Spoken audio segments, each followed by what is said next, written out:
Fala aí pessoal, beleza? Como é que vocês estão? Iniciando mais um acompanhamento mensal, vamos falar sobre o VGHF, o fundo da Valora, o hedge fund da Valora, que há algum tempo, aí, uns 2, 3 meses, uns 3 meses atrás, 3, 4 meses atrás, entrou numa questão dele ter comprado o fundo da casa e a dívida do próprio fundo, mas de qualquer maneira o fundo parece que tá virando, tá performando bem. Esse mês algumas movimentações interessantes, até pelo fato dele ser um hedge fund, eu quero falar um pouco sobre isso nesse vídeo. Então vamos lá, mais um mês aí acompanhando o VGHF.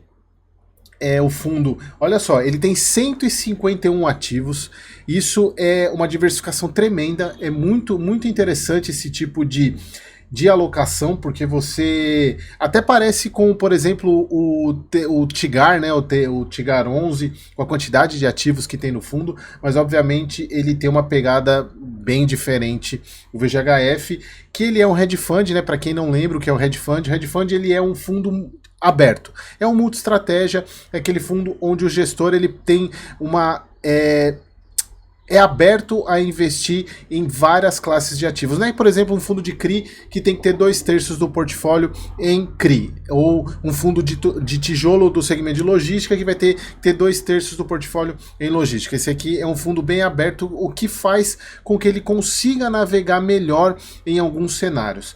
Então vamos lá, o fundo hoje ele está com um patrimônio de 1,4 bi, pagou 9 centavos, acredito que esse deva ser deva ser o patamar que ele deve manter.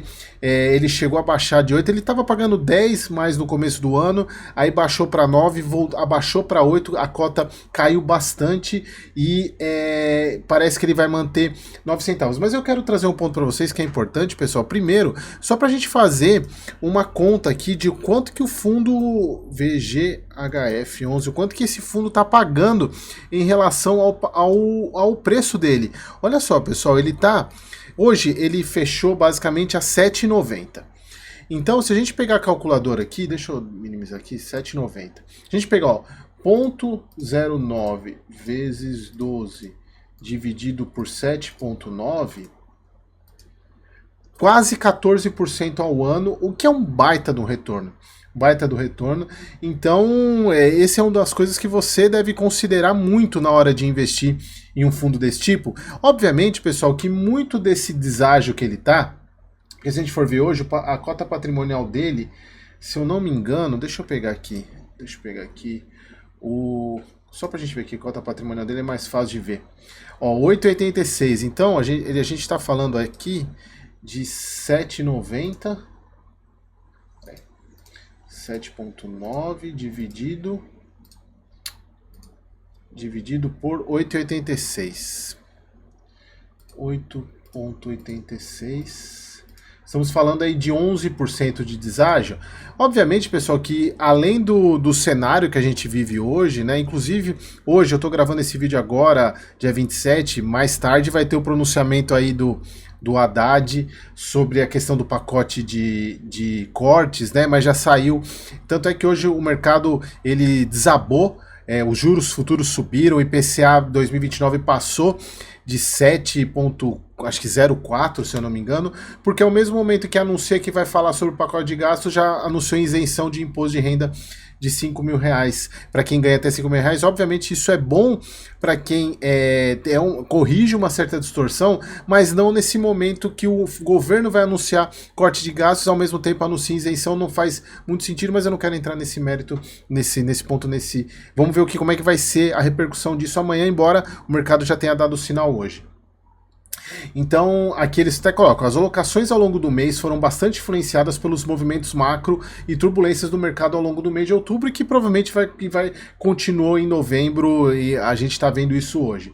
E aí eles colocam aqui, ó, que abriu oportunidades interessantes em alocações de fundos imobiliários, especificamente fundos de logística, escritórios e CRIs indexados à inflação. E olha só que legal. legal, que eu digo é interessante. O fundo vendeu um total líquido de 74 milhões em CRIs e adquiriu um total líquido de 46 milhões em fundo imobiliário e 11 milhões em ações. Ou seja, ele meio que ele deu uma modificada na carteira do fundo, vendeu uma quantidade grande de CRI e alocou em fundo imobiliário e em ações. A gente já vai falar um pouco sobre isso daqui a pouco na hora de a gente ver os ativos lá. Então a carteira valor, ele lembra que o VGHF ele tem duas carteiras, né? A carteira valor, que é uma carteira mais de curto prazo, de trade, e a carteira renda, que está mais voltada para o longo prazo, né? Pagamento de renda. E aqui ele fez um meio que e a alocação que ele sempre que dá a entender que eles queriam perseguir é 30% na valor e 70% na renda, e essa vez eles deram uma alterada aqui, né? Subiu bastante, inclusive a carteira valor 41,7 ante a 37,4 no mês passado, e a renda caiu de 62,6 para 58,3.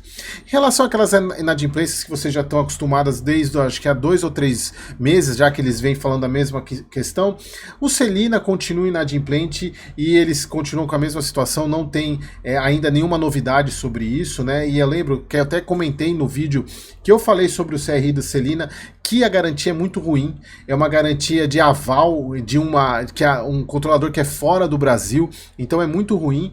E no caso do Guairacus, que é 0,7, aqui a gente está falando de menos de 3% do PL, Guairacus, que ele executou as garantias, né, que foram 2 terrenos, e essa frase continua a mesma frase, né, a gestora está em processo avançado de venda dos terrenos, e aí que tá, né, é uma frase que poderia não ter sido a mesma usada todos os meses, já acho que é o segundo ou terceiro mês que eles estão usando a mesma frase. O fundo chega a 407 mil cotistas, é bastante gente, né, o fundo não tem muito em função do base 10. E aqui, pessoal, obviamente que eu falei, a grande precificação negativa do fundo é o fato dele ter as duas pontas do VGRI, né, o VGRI, que é um fundo de escritório que foi criado e é da casa, né, da própria Valora.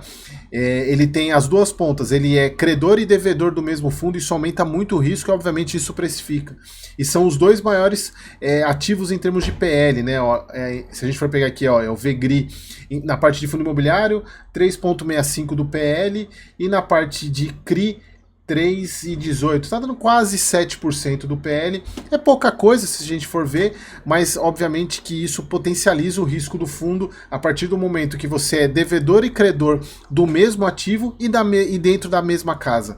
Então isso eu já discuti bastante, né? Na minha visão, eu achei esse movimento não muito positivo, né? Mas obviamente a gente ainda vai ver o resultado, e a gente vê aqui que o próprio VGRI vem trazendo um dividend yield até que considerável comparado com os fundos que ele tem, que o VGHR tem. Então, obviamente que se a gente for analisar só por essa ótica, está trazendo um bom resultado para o fundo. Bom, vamos pegar aqui vamos ver as movimentações. Primeira carteira do fundo, né, ela é IPCA 8,98, CDI 4,04, isso é a parte de CRI, né, e marcado IPCA 10,12. E aqui a gente vê que essa parte de CDI também ajuda bastante o resultado do fundo, principalmente nesses momentos de elevação de taxa, né, que a gente vê. Hoje, se a gente for ver quanto que eu falei que ele fechou, 7,90, né, deixa eu ver, 7,93 é porque ainda não fechou o pregão, na verdade são 6 horas, né, então ainda está tendo os movimentos fora do mercado, né, o aftermarket, mas tá por volta de 7,90. Mas a gente pegar aqui, ele tá entre esses dois aqui, entregando um yield bruto de CDI 4,15, vamos supor, e IPCA 11,3, né, até que consideravelmente bons. Aqui a parte o resultado do fundo hoje, o que me chamou a atenção foi o alto retorno dos fundos imobiliários que o fundo teve, da carteira de fundo imobiliário, praticamente o dobro em relação aos últimos meses, que inclusive propiciou o fundo a ter já fazia tempo que a gente não via isso, ele gerar mais resultado do que distribuição, inclusive ele voltou a ter um centavo de reserva aqui, o que, na minha visão, por isso que eu falei para vocês, vai possibilitar ele manter os 9 centavos, pelo menos até o final do ano. início do ano que vem. A gente vai ver como é que vai ser isso, né? Porque se a gente for ver, a carteira de CRI, ela até caiu 1 milhão aqui em relação ao mês anterior, embora a gente vai ver os resultados agora da inflação de setembro, outubro, novembro já veio com o IPCA 15 acima de 0,6, então provavelmente a gente tem uma inflação alta também, com o CDI alto, ou seja, a parte de CRI também de todos os fundos deve vir bom, né, no final desse ano e começo do ano que vem, exatamente por causa desses meses agora. E a gente vai ver como essa questão desse resultado, ele não justificou o porquê desse aumento, embora ele tenha feito as movimentações de fundo imobiliário agora, mas aqui é provento, aqui é rendimento de fundo imobiliário, não é negociação. Aqui é o que ele recebeu de rendimento, então, obviamente, alguns fundos aí pagando bastante. Essa carteira nova que ele entrou agora no mês de outubro, então só vai trazer rendimento para novembro. Então não é efeito dessa movimentação que ele fez, essa troca que ele fez. Então alguns fundos aí pagando muito mais do que o normal. Então aqui a gente vê o resultado do fundo, então ele colocou 1 centavo para dentro. Aqui a gente vê a alocação por estratégia, né? A parte de mudou bastante, a parte de fundo imobiliário, né? 38 para não, aqui é fundo imobiliário não. Ah, não, aqui é a parte de era isso aqui que eu queria mostrar. A parte de CRI saiu de 54 para 49 e a parte de fundo imobiliário saiu de 39 para 43, ou seja, um aumento considerável nessas estratégias. E aqui, pessoal, vamos mostrar eu quero mostrar para vocês as movimentações. A primeira, uma movimentação de 11 milhões em 2 ativos, Allos e Multiplan. E aqui, pessoal, um ponto importante, isso aqui serve para mostrar muito para vocês o quanto que esses fundos e os investidores mais profissionais consideram a parte de shopping descontada. Não só a parte de fundo imobiliário, mas as ações de empresa também. Obviamente, pessoal, aqui não estou recomendando, mas é só para vocês terem uma noção do que eles estão enxergando em relação a isso, mostrando que possivelmente eles enxergam que a parte de shopping está descontada. Então aqui ele comprou ações de 2 administradoras, né, as maiores, né, a Allos e a Multiplan, 11 milhões. Aqui, pessoal, olha só, que interessante, aqui eu quero bater um papo com vocês sobre isso. O que parece um contrassenso, porque ele vendeu, a maioria dos CRIs que ele vendeu foram CDI. Ele vendeu somente esse IPCA aqui, uma quantidade até que considerável, mas a grande parte que ele vendeu, dos 73 milhões, foi de CRI CDI e comprou esse aqui, né? Ele comprou, lembrando que o que está entre parênteses é porque é venda e o que está sem parênteses é compra. Então ele comprou pouca coisa desse CDI Rock Panambi, mas a grande parte é CDI. E aqui é um ponto interessante de vocês entenderem, porque parece ser um pouco de contrassenso, porque você vê muitos fundos aumentando por porcentagem de CDI, exatamente porque o CDI está mais alto, e ele está fazendo o contrário. Mas é o que o hedge fund normalmente faz. E isso, pessoal, eu vi, até foi uma coisa que abriu na minha mente, acho que um vídeo do Baroni, que ele falou sobre isso, né? Que essa é uma característica muito bacana de hedge fund, que é a possibilidade dele contra a maré. Ou seja, e o fundo de hedge, ele tem essa filosofia, é proteção.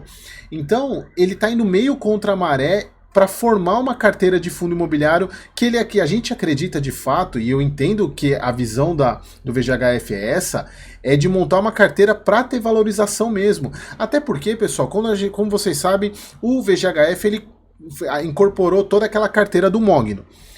E quando ele incorporou a carteira do Mogno, ele incorporou e resetou o preço médio dos ativos que tinham dentro da carteira. Porém, nesse momento, se o reset fosse hoje, pô, ia ser bacana porque ele ia pegar os fundos muito baratos. Mas naquela época, ainda, mesmo que ele tivesse resetado o preço médio, os fundos imobiliários caíram muito ainda. Então, o fundo ele começou a fazer uma reciclagem. Vocês lembram nos primeiros vídeos que eu acompanhei publicamente o VGHF aqui? A estratégia da compra desses ativos era fazer ganho de capital, porque a partir do momento que você reseta o preço médio, inclusive eu expliquei isso na questão do vídeo do LZM, que é uma das estratégias da gestora em fazer isso, cedendo os ativos do LZM para o LZC, é você ter um reset de preço médio e poder ter um ganho de capital na venda desses ativos.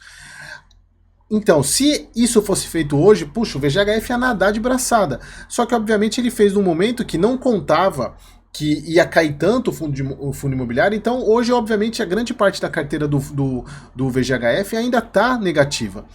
E aí ele está aproveitando e fazendo essas compras de fundos, e veja, ele só comprou basicamente logística, BRCO, comprou o BTLG, o VILG, comprou PVBI, comprou Lages, né, PVBI, comprou o TEP11, comprou o REC e TRFX, o TRFX também, você vê todos os fundos aqui estão descontados, BTLG, ele comprou HGPO também, pessoal, exatamente porque tem algumas pessoas que ainda consideram a questão de ter arbitragem na liquidação do fundo, né, então aí eu não, sinceramente eu não sei dizer se isso é uma boa ou não, mas até porque o mercado não gosta, não deixa muito dinheiro na mesa, né?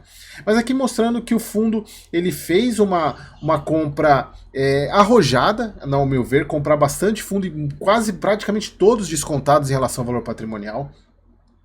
E isso que é o que eu falei, é uma possibilidade que um fundo de hedge tem capacidade de fazer. É ele entender que esse é o melhor movimento de proteção para a carteira e com potencial de ganho. E assim, obviamente algumas pessoas podem até criticar esse. Eu, à primeira vista, eu teria criticado, mas o Baroni, ao falar isso, me abriu uma. Falou, pô, ele está indo basicamente contra a maré. E vamos ver se de fato isso vai trazer resultado, que eu acredito que vai, principalmente por causa da possibilidade de valorização desses ativos aqui, né? O que mais aqui? E um ponto que eu vou fazer junto com o Baroni um pedido para Valora, porque é o seguinte, eles especificam CRIs, especificam as SPS, mas eles não explicam alguns fundos imobiliários que eles têm em carteira, que não são fundos conhecidos pelo mercado. Se a gente for ver aqui, quer ver? Ó, deixa eu pegar a carteira dele. Olha só, tem obviamente, pessoal, que tem HGRE, RBRY, BRCO, Canip, são fundos que são conhecidos, mas e esse aqui, ó? Baltimore, fundo subordinada, que mais de fundo aqui, ó? Asa Metrópolis. Tem alguns fundos aqui que não são tão conhecidos no mercado, que seria interessante que ele explicasse qual é a estratégia e o porquê que ele tem esses fundos em carteira, né? Aqui uma ideia do porquê que aqui ele tem uma chance de ter uma valorização, embora a gente não saiba qual que é o preço médio, que ele tem, ó, por exemplo, ó, F1 Planta Retrofit, outro Baltimore aqui, né? Então, o que o fundo tá aqui, qual é a estratégia? Ele podia explicar aqui embaixo, né, como ele faz com os CRIs, né, obviamente as operações. Aqui tem as operações das SPS, cadê, ó? Não, pessoal, aqui na verdade, olha só, não, ele explicou. Aqui o Baroni comeu bola, eu não tinha visto isso aqui ainda não. Ele explica aqui, ó, o Baltimore Fundo Imobiliário. Ele tá explicando aqui sim. O Baroni não deve ter visto isso aqui não, porque ele para em FDIC, mas aqui ele tá explicando, ó, alguns fundos que ele não tem, óbvio, o Planta. Olha só, eu fui na do Baroni e comi bola aqui também, porque eu não tinha, dificilmente eu desço nessa parte aqui, mas olha só, interessante aqui ele explica, ó, o Baltimore, fundo imobiliário de tijolo que investe no centro empresarial do Barra Shopping aqui no Rio, possui como objetivo proporcionar cotismo e valorização das cotas, né? Bem interessante. Que legal. Bom, legal. Comi bola junto com o Baroni aqui. Eu fui na dele e não tinha visto essa parte final aqui. De fato, eles explicam sim. Beleza? Bom, era isso, pessoal. Espero que vocês tenham gostado do vídeo aí. E, obviamente, que... e eu sempre falei, eu gosto muito do VGHF. Tenho em carteira. E embora tenha aqueles movimentos que ele fez... dessa questão do VEGRI lá, daquele fundo, de ele ser ponta credora e devedora ao mesmo tempo, mas vamos ver o resultado, porque a gente viu que o fundo imobiliário está trazendo 19% de yield, né? Então é isso. Espero que vocês tenham gostado e até o próximo vídeo.